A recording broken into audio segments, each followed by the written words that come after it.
ونصلي على رسوله الكريم أما بعد. نماز کا طریقہ بتایا جا رہا تھا. سجدہ کرنے کا طریقہ بتایا گیا تھا کہ مرد عورت ہر مسلمان کے سجدہ کرنے کا طریقہ ایک ہی ہے، کوئی فرق نہیں ہے. سجدے میں جائیں، ہاتھ پہلے لگائیں لیکن آرام سے، دڑم سے نہیں. اس کے بعد اپنے گھٹنے لگائیں، اپنے 7 اعضاء زمین پر رکھیں، 2 ہاتھ، 2 پاؤں، 2 گھٹنے اور ایک چہرہ. چہرے میں ناک اور پیشانی یہ دونوں زمین پر لگے ہونے چاہیے.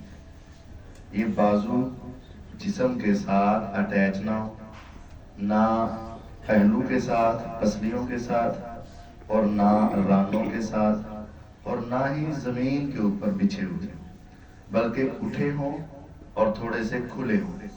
جماعت کے ساتھ ادا کر رہے ہیں تو جتنی سپیس ہے، جتنی جگہ اتنے کھول لیں، بس ساتھ والے کو تنگ نہیں کریں.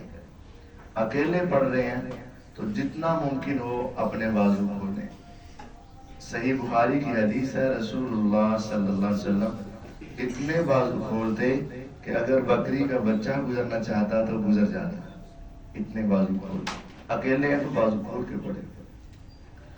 اب سجدہ کر لیا تو سجدے کرنے کے بعد اٹھنے سے پہلے چند سیکنڈ بیٹھنا ہے اور پھر کھڑے ہونا ہے. چند سیکنڈ بیٹھے حتیٰ کہ آپ کے بیٹھنے کے بعد ہر ہڈی اپنی جگہ پر آ جائے اور پھر آپ کھڑے. میرے کچھ بھائی، کچھ بہنیں سجدہ کرنے کے بعد ڈائریکٹ کھڑے ہو جاتے ہیں. یہ غلطی ہے. رسول اللہ صلی اللہ علیہ وسلم کے ایک صحابی ہیں، ابو حمید الساعدی رضی اللہ عنہ. وہ 10 صحابہ کے پاس گئے اور جا کر کہتے ہیں مجھے تم سب سے زیادہ حضور کی نماز یاد ہے. یہ جملہ تھا جو ہم سب کو ذرا ایموشنل کرنے والا. تم سے زیادہ مجھے حدیث نبی کی نماز آتی ہے. انہوں نے کہا تمہیں کہتے آتی ہے؟ تم بعد میں مسلمان ہوئے، تھوڑی دیر حضور کے پاس رہے، ہم شروع سے مسلمان ہیں اور تمہیں زیادہ آتی ہے. تو نے کہا مجھ سے سن کے دیکھ لو. یہ ایک دوسرے کو دین سکھانا، سیکھنا، سمجھنا، سمجھانا اور اپنے آپ کی درستگی کروانا مقصود تھا کہ مجھ سے ذرا سنیں گے اور بڑے توجہ سے سنیں گے کہ مجھے تم سے زیادہ آتی. اچھا چلو سناؤ. پھر یہ صحیح جامع ترمذی کی حدیث ہے. تو پھر انہوں نے شروع سے لے کر آخر تک آپ کی قیام، رکوع، سجدہ، تشہد سارا سنایا. اس حدیث میں انہوں نے یہ بھی بتایا کہ رسول اللہ صلی اللہ علیہ وسلم 1 رکعت پڑھتے تو 2 سجدے کرنے کے بعد بیٹھتے، حتیٰ کہ اطمینان سے بیٹھتے تو پھر آپ کھڑے ہو کر اپنی دوسری رکعت شروع کرتے. انہوں نے اس طرح ساری نماز سنائی تو 10 کے 10 صحابہ نے کہا ہاں اللہ کی قسم تم سچ کہہ رہے ہو، رسول اللہ صلی اللہ علیہ وسلم ایسے ہی نماز پڑھتے تھے، ایسے ہی. تو اس حدیث میں آپ کے بیٹھنے کا ذکر ہے. اس کے بعد تشہد کی باری ہے. تشہد کے اندر آپ 1 پاؤں بچھائیں، اس کے اوپر بیٹھیں اور 1 پاؤں کھڑا کر لیں. یہ وہ تشہد ہے جو بغیر سلام والا ہے، جس میں سلام نہیں ہے.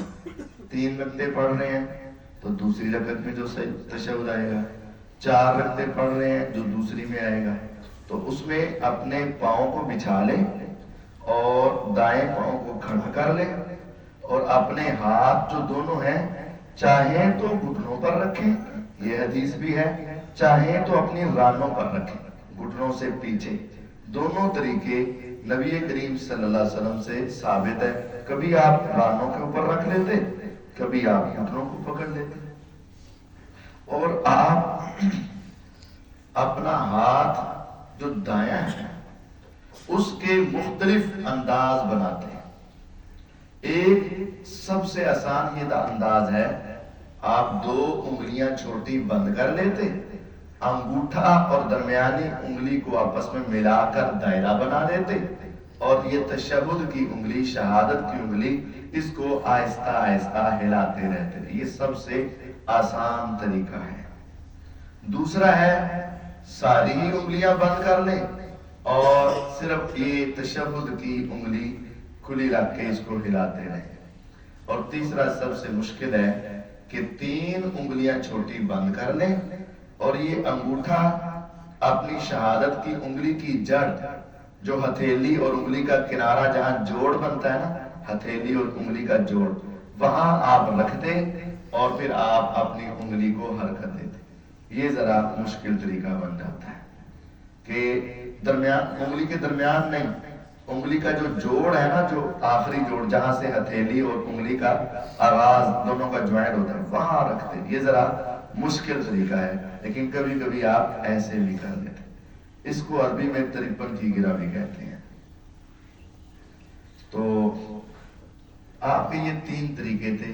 تشہد میں بائیں ہاتھ اسی طرح رکھیں، دائیں ہاتھ کے 3 انداز میں سے کوئی انداز اپنا کر اپنی انگلی کو آہستہ آہستہ حرکت دیں۔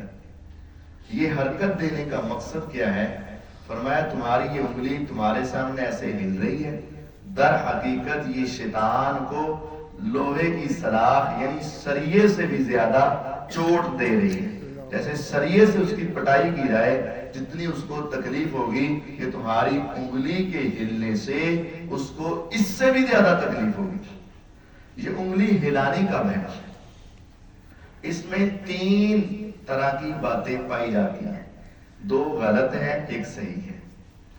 ایک غلط یہ ہے، کہا جاتا ہے کہ جس وقت صرف اشہد واللہ الہ الا اللہ آئے گا اس وقت اٹھائیں گے، بعد میں پھر نیچے کر لیں گے۔ مجھے آج تک اس کی کوئی حدیث نہیں مل سکی۔ دوسرا یہ کہا جاتا ہے کہ جو آخر میں آپ نے دعائیں پڑھنی ہے نا، رب اجعلنی مقیم الصلاۃ، ربنا آتنا فی الدنیا، اللہم انی ظلمت نفسی، اس وقت یہ پڑھی جائے گی۔ اس کی ایک حدیث ہے لیکن سمجھنے میں ان کو غلطی لگی ہے۔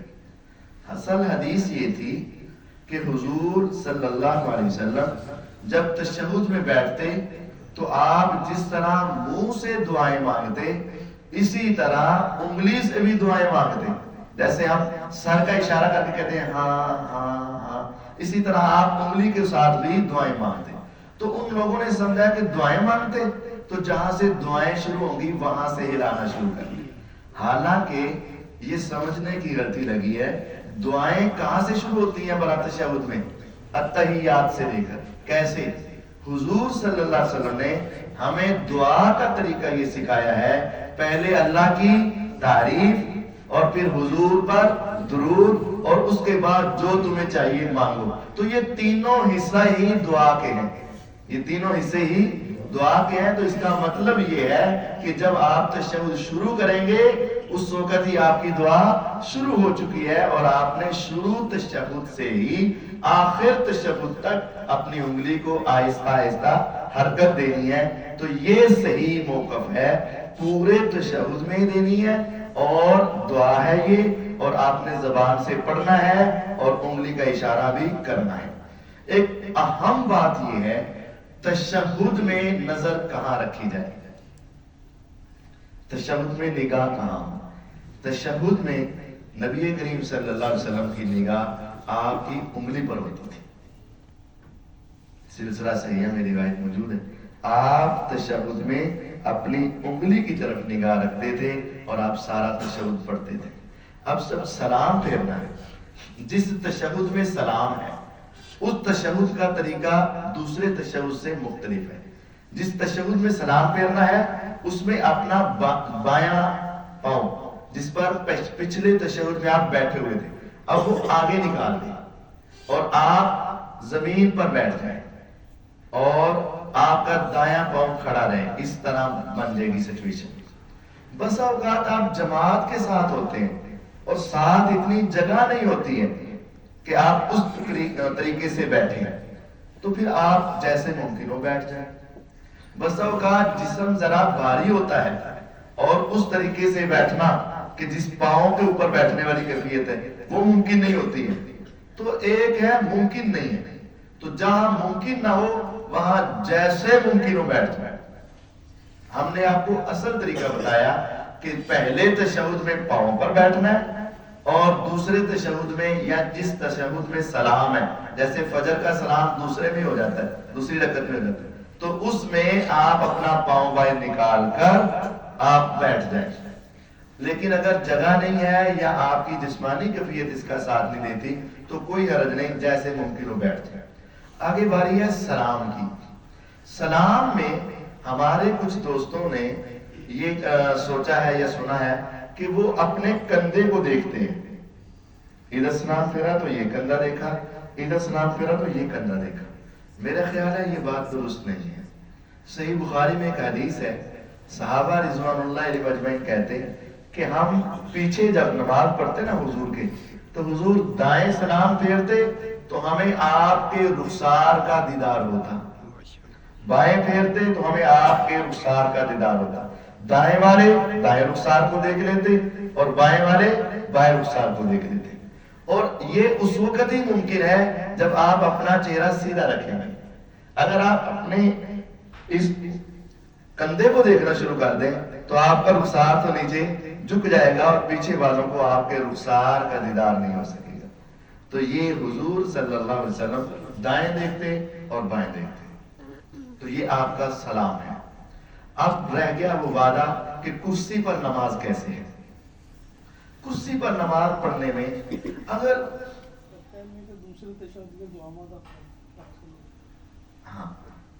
چلے وہ ایک مسئلہ ساتھ ہی آ گیا کہ پہلے تشہد اور دوسرے تشہد کی پڑھائی جو ہے نا اس کا فرق بھی ساتھ بتا دیجیے، پھر کرسی کی ساری نماز مختصر بتا دیتے ہیں. پہلا تشہد کہاں تک پڑھیں؟ پہلا تشہد کم از کم درود ابراہیمی کے اختتام تک پڑھیں. پہلے تشہد میں بھی درود پڑھنا ہے. حکم ہے یا ایھا الذین آمنوا صلوا علیہ وسلموا تسلیما. اے ایمان والو، اللہ بھی اپنے حضور پر صلات بھیجتے ہیں، فرشتے بھی صلات بھیجتے ہیں. اے ایمان والو تم بھی حضور پر صلات اور سلام بھیجو. صلوا علیہ وسلموا تسلیما، صلات اور سلام بھیجو. سلام کیا ہے؟ السلام علیکم ایھا النبی ورحمۃ اللہ وبرکاتہ. تو صلات کیا ہے؟ اللہم صلی علی محمد وعلی آل محمد. یہ ہمارا صلات اور سلام ہے. تو یہ اللہ تعالیٰ نے صلات و سلام کا حکم دیا ہے، تو یہ دونوں کام ہی کرنے ہیں، پہلے تشہد میں بھی اور دوسرے تشہد. تو پہلا تشہد کم از کم صلات و سلام اس میں ہونا چاہیے. اب بسا اوقات آپ صلات بھی پڑھ لیتے ہیں، سلام بھی پڑھ لیتے ہیں، لیکن امام ابھی رکوع تشہد سے نہیں اٹھ رہے، وقت ہے، وقت ہو تو آپ آگے دعائیں بھی پڑھ سکتے ہیں. پہلے تشہد میں بھی دعائیں اختیاری ہیں، پڑھنا چاہو پڑھو، نہیں پڑھنا چاہو نہیں پڑھو، لیکن درود ضرور پڑھو، درود ضرور پڑھو پہلے تشہد میں. اور دوسرے میں بھی دعائیں پڑھو. پہلے تشہد میں دعائیں پڑھنے کی بھی اجازت ہے. اس کی ایک حدیث ہے، رسول اللہ صلی اللہ علیہ وسلم وتر پڑھاتے، بس اوقات 9 وتر اکٹھے، بس اوقات 7 وتر اکٹھے. تو جب آپ 9 وتر اکٹھے پڑھتے تو 8ویں وتر میں تشہد بیٹھتے، تو آپ سب کچھ پڑھ جاتے، صرف سلام باقی رہتا تو آپ اٹھ جاتے. تو وہاں سے پتہ چلتا ہے کہ آپ نے پہلے تشہد میں صلات و سلام کے ساتھ دعائیں بھی پڑھ لی. تو اگر موقع ہو تو دعائیں پڑھ لیں، نہیں ہے تو نہ پڑھیں، اس میں کوئی لازم نہیں ہے. لیکن اگر موقع ہے تو آپ پڑھ لیں. تو ضروری ہے وہ کیا ہے؟ آپ تشہد میں صلات اور سلام دونوں مکمل کریں. تشہد میں درود و سلام مکمل کریں، دوسرے تشہد میں آگے دعائیں پڑھیں. اچھا یہاں دعاؤں کی بھی بات سمجھ لیں.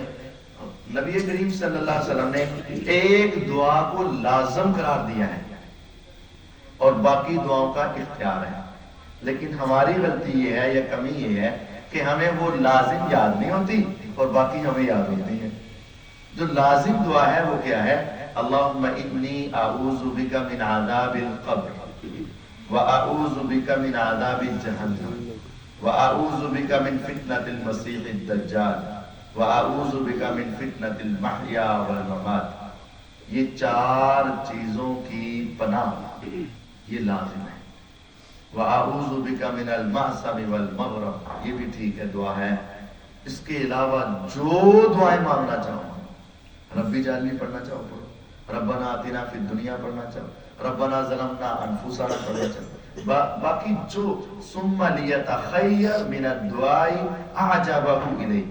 آپ نے فرمایا یہ تشہد پڑھو، یہ دعا پڑھو، اس کے بعد جو تمہیں پسند ہے دعائیں قرآن کی حدیث کی، آپ جو دعائیں مانگنا چاہیں مانگیں، لیکن عربی زبان میں، اردو میں نہیں یا کسی اور زبان میں.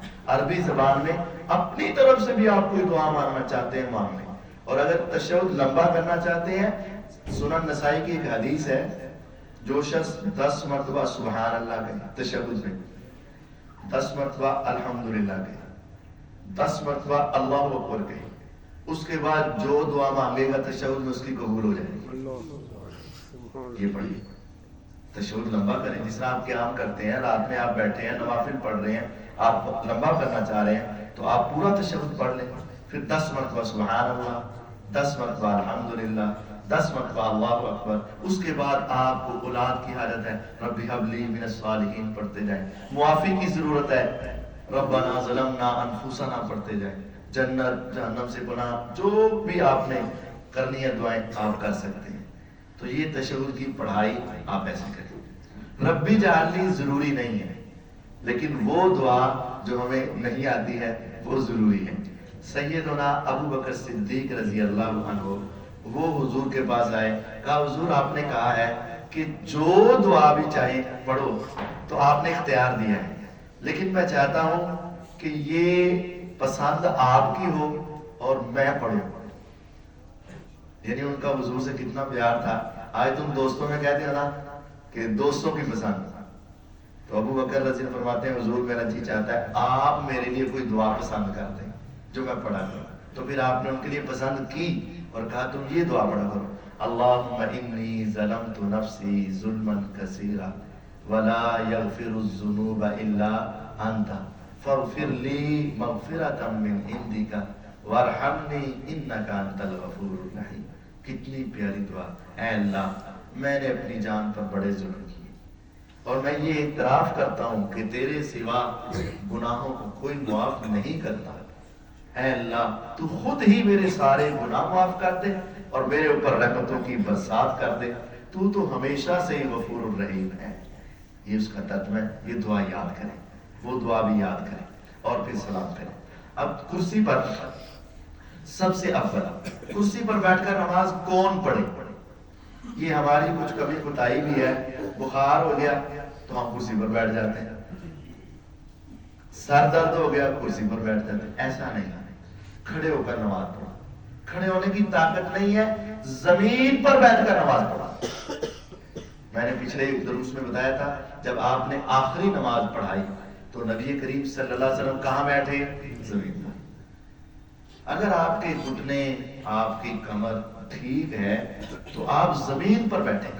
زمین پر بیٹھنا کرسی پر بیٹھنے سے کہیں بہتر ہے، تو زمین پر بیٹھ کر نماز پڑھیں. لیکن اگر آپ کا زمین پر بیٹھنا مشکل ہے، ظاہر دیکھنے میں بندہ بالکل صحیح نظر آ رہا ہے لیکن اس کی کمر کی پرابلم ہے، اس کی گھٹنوں کی پرابلم ہے، یا کوئی اور مسائل ہے، وہ نہیں بیٹھ سکتا زمین پر، تو وہ کرسی پر بیٹھ کر نماز پڑھے. اب کچھ افراد ایسے ہیں جو کھڑے تو ہو سکتے ہیں لیکن ان سے رکوع اور سجدہ نہیں ہوتا، تو وہ کہتے ہیں قاری صاحب کرسی میں برابر رکھ کر آگے ہو کر کھڑا ہو جاؤں، یا میں کرسی پیچھے کر کے برابر کھڑا ہو، یا میں بیٹھ کر نماز پڑھوں. اس میں علماء کی مختلف رائے ہیں، لیکن جو ہمیں بہتر احادیث سے معلوم ہو رہی ہے وہ یہ ہے کہ اگر اس کے پاس طاقت ہے کھڑے ہونے کی بھی لیکن وہ آگے پیچھے ہونے کی شکل بنتی ہے تو پھر وہ بیٹھ کر نماز پڑھے تاکہ سب کی سب برابر رہیں. ایک صحابی ذرا اپنا سینہ آگے نکال کر صف میں کھڑے تھے تو حضور نے محبت سے ان کے سینے پر مارا اور کہا سب کے برابر ہو جاؤ، تیرا سینہ آگے نہیں نکلا ہونا چاہیے، تو بیٹھ کر ان کے برابر ہو جائے، ان کے برابر ہو جائے، وہ اس کی مجبوری ہے، وہ بیٹھ جائے۔ آپ بیٹھ گئے، آپ اپنے ہاتھ باندھیں، قیام کریں، رکوع کریں، اپنے گھٹنوں پر ہاتھ رکھیں۔ اب سجدے کی باری آتی ہے تو ہمارے دوست ہاتھ آگے نکال کر ایسے سجدہ کریں، تو ایسے کرنے کی ضرورت نہیں ہے۔ سجدے کا اور رکوع کا فرق کیا ہے؟ حدیث میں آیا ہے کہ رکوع میں تھوڑا سا جھک جاؤ اور سجدے میں ذرا زیادہ جھک جاؤ، بس جھکنے کا جو فرق ہے یہ رکوع اور سجدے کا فرق ہے۔ رکوع میں تھوڑا سا کم جھکے اور سجدے میں ذرا زیادہ جھک جائیں، یہ جھکنے کا صرف فرق ہے۔